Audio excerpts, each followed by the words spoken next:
Hi, I'm Zero, and I don't matter. And the cards that you have in your deck don't matter. That's something that top players sometimes say, but what does it really mean? When it comes to answering that question, context is really important. When you hear a top player say that cards don't matter, it's usually when they just lost to a deck that they regard as worse than their own. And they might actually be right. They might have just indeed lost to an inferior deck. Their reaction, of course, is born from the heat of the moment. But there's something more to unpack here. Consider the notion that cards you have in your deck do not matter, but that it is instead solely how you pilot your deck that determines the outcome of matches. Of course, on a basic level, this is wrong. Cards do matter. But the reason why it feels they sometimes do not is that you're probably testing your decks in the wrong way. This video will focus on deck building. Specifically, it will focus on how you can make sure your deck is good after you've built it. Playtesting is not just important, it is essential. It is how most top players prepare for big tournaments. Yet, even top players, the same ones who may get heated in the face of an unhappy defeat, are usually doing it wrong when it comes to this key part of preparation. In this video, I will try and explain why. Playtesting is easy. You throw together a bunch of cards, jump into GWENT, and you play 200 games with your deck, and as you play, you adjust things depending on what you're playing against, how the deck feels, and what you feel is missing. Then you play 200 more games with it, then 200 more. And, hopefully, at some point, the deck will be refined and you won't be able to think of anything better. Either that, or you run out of time and a tournament comes around forcing you to play with an unrefined deck. The best deck builders, then, are the ones that can quickly spot what's wrong with the deck and refine it in a lower number of games. Playing out hundreds of games just to test your deck is ideal in a vacuum, but in practice, you need to be more efficient than that to keep up with the twists and turns of the meta. So you built a deck, test it, work out the creases over time. Sounds easy enough, right? But how do you become a great deck builder? How do you manage to figure out what the optimal card for that gold slot is in 20 games instead of 50? You play the game. A lot. For 200 games, maybe more. And as you grow more experienced, you adapt faster. And there are, of course, many issues with this approach to playtesting. The first of them is that it requires you to invest a lot of time into it. Not everyone can play 10 hours a day and work endlessly on refining a deck. In fact, no one can realistically put in that much time. Even if you could, tournaments often require you to prepare multiple decks in short time frames. And doing this degree of playtesting for 2 or even 3, 4 decks in this manner, it's impossible. Maybe you could have a friend try to prepare a Nilfgaard deck while you work on Scoia'tael. You'd make it in time. You really don't trust anyone as much as you trust yourself. And even the best guide to piloting any deck cannot match the experience of actual playtesting. Deck building with trial and error as a method for refinement dictates that you will end up putting in hundreds of hours into the game and playing thousands of games. You'll gain experience, but it's in no way efficient. And even worse, it's unreliable. If you're testing your decks by playing lots of games with them and refining as you go, you open yourself to the wrong conclusions. What if you play against 30 Radovid decks in a row? Surely a lot of your control tools will feel redundant, and you'll adjust your deck accordingly, but what if Radovid isn't a good tournament deck? In that case, you'll have a deck that's teched against Radovid when you aren't actually facing Radovid. What if Radovid falls off in popularity in the next few days? If that happens, since you'll still be playing games, you'll adjust your deck and remove the anti-Radovid techs. But then you're back to square one, and you just keep constantly adjusting your deck to what you're encountering in your specific MMR ecosystem. There's no guarantee that you'll actually make it better or approach an optimal version. You're merely treading water in a vast sea of players mostly doing the same thing. And one way to struggle against the tides of the meta and the inefficiency of deck building by the grind is to join forces with your fellow players. By playing within a testing group or in a controlled environment, you get a group of very good players working together to test specific matchups and strategies against each other as much as they can. But this brings up a whole host of new problems. If you only play within a controlled environment, you risk falling behind on what's being played in the meta. Worse still, you can risk creating a bubble in which you think something is doing well in a certain matchup, but you're not playing against up-to-date techs or the latest trends that people on the ladder are favoring. You're just playing against a version of that deck your friend plays. So again, you reached an optimal version of your deck that isn't actually optimal. It's just good at a specific thing. And this particular method of preparation can and has led to significant surprises and perceived upsets in tournament scenes, particularly the GWENT Challenger, where certain players banded together in small scrim groups to prepare, and many of them got knocked out much earlier than they expected in the Swiss marathon of day one. So what then does it mean to speak of an optimal version of a deck? The answer, unfortunately, comes to us from math. Unpleasant for some, but ultimately essential to actual success. GWENT is, as with all card games, a game of numbers. We don't often think very hard or very long on the mathematical aspects of the game because we're humans, not computers. And yet the fact is that there is, theoretically, an optimal way to play the game. A combination of cards that absolutely maximizes the value you can get in the greatest number of situations possible. And though even the best players can be too dumb to see it, the way that the math of GWENT works guarantees that there is a combination of cards that has the maximum probability of winning you games. I had 3, but it tested bad, so I played 2. It was good in theory, but bad in testing, so I took it out. It was great in testing, so I played it. These are all very commonly heard arguments for why you play a certain card. And I'm here to tell you that they're horrible arguments. But why, you ask? Surely you shouldn't play things that don't do well in your testing. And surely if you tried a card and it played great, you should play it in your deck.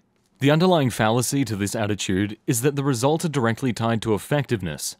Unfortunately, this isn't true. While good cards get you better chances of having good results, the fact that you get good results doesn't guarantee that a card is good. The truth of the matter is this and only this. Results don't make cards good. They don't make players good, and they don't make decks good. If you're preparing for a tournament, looking at what decks have been successful in the last one should purely be a meta call. Decks that did well will be played again. But the fact that decks did well in no way guarantees that they are good decks. Thinking that a deck doing well is a guarantee of the quality of the deck implies that the results are fair. But card games have variance, and the truth is that the best decks in the tournament can lose all the games it plays. Just as well, the absolute worst deck in a tournament can win all the games with enough luck. That's just the nature of card games. All you can do is try and bring the deck that gives you the highest chance of winning. And yet, even if your deck is flawless, you're still not guaranteed to win. Maybe you played it poorly. Maybe the player playing the best deck in the tournament played it poorly. And a person playing the worst deck played it very well. It doesn't matter. What matters is that the results don't guarantee quality. This is valid for tournaments, so it's valid for playtesting as well. The fact that a card does well in your testing does not guarantee that the card is good. I'll say it again because this is what really matters. Results do not guarantee quality.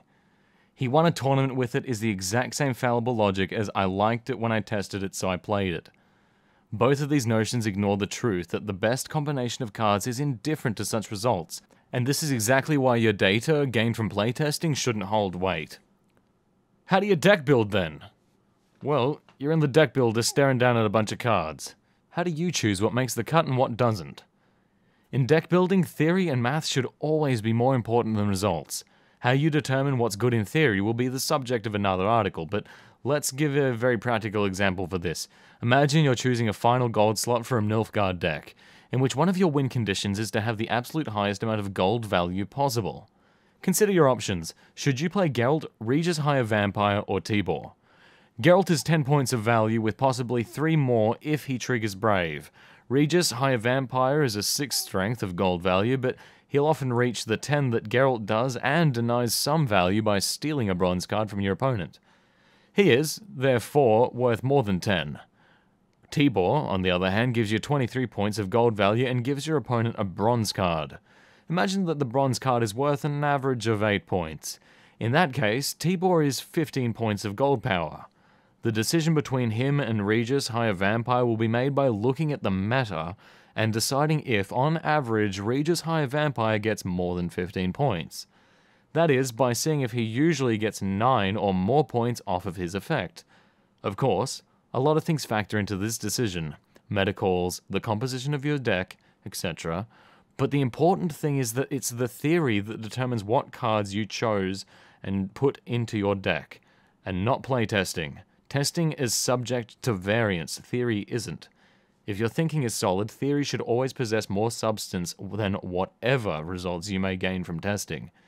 And lucky for us, theory takes a lot less time than playtesting. One of the future videos we do will address specifically how to improve your theoretical thinking and how you do math at an advanced level in card games, but for now we're just going to let that point rest.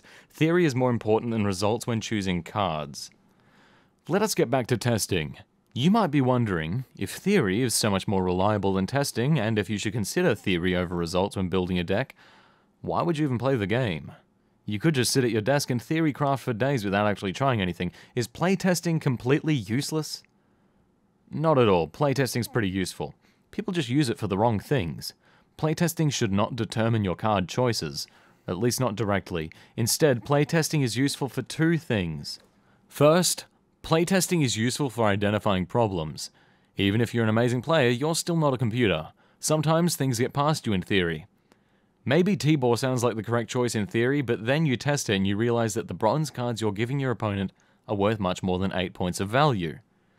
Maybe Triss Butterfly Spell sounds like a fantastic card and you just forget that you don't run many bodies. Either way, things get past you in theory. No matter how good you are, by testing the things you've decided through theory, you get the chance to notice things that might have slipped your mind before. Second, playtesting is important for perfecting your execution. While theory should be at the forefront of deck building, actually playing the decks you build properly is also important. And you can't actually play a deck properly if you haven't played with it. Playtesting then is a great way for you to get familiar with a deck, and to guarantee that your play with the deck is optimized. While it shouldn't determine what you put into your deck, it should certainly give you a hand in figuring out how you should play that deck. It helps build good habits. Decks will have an optimal order to play cards in many matchups, and you want to get used to doing things perfectly, so that when an irregular situation or matchup arises, you know what the norm is, and can consider how much you may need to deviate from it. Ultimately though, math is king, simply because math doesn't change. Let's do an experiment. Flip a coin. Flip it again. If you flip a coin 2 times, it may not land once on heads and once on tails. That's variance for you. But the math is sound, you still have a 50% chance each time of it hitting either side of the coin. The variance doesn't matter, you can't control variance as a player. All you can do is guarantee that the math is in your favor. If you make sure that you have the highest possible probability of winning, it doesn't matter that you lose the 75% draw in that one game. What matters is that, over the long run, you'll win a lot more games than if you had gone with something else. All we can do as players is maximize our percentages, and for that, variance has to be minimized. As such, theory and hard math should always rule over practice and anecdotal evidence. And to sum it all up, in deck building, theory in crafting should be valued over results in testing. Testing should not be used to directly dictate card choice or substitution. Testing should be used to correct technical play and to make sure you didn't miss something in your theory crafting. And lastly, math doesn't change. The path to victory is paved with math. I hope this helps you get consistently better results in GWENT and your deck building. The next time you get the urge to say that cards don't matter, remember that what doesn't matter is variance. You lost a lot of games because you had bad luck, even though your deck was good, but in the long run, you'll win more games by having better cards. And as always, thanks for watching. Tune in next week for some more advanced GWENT content.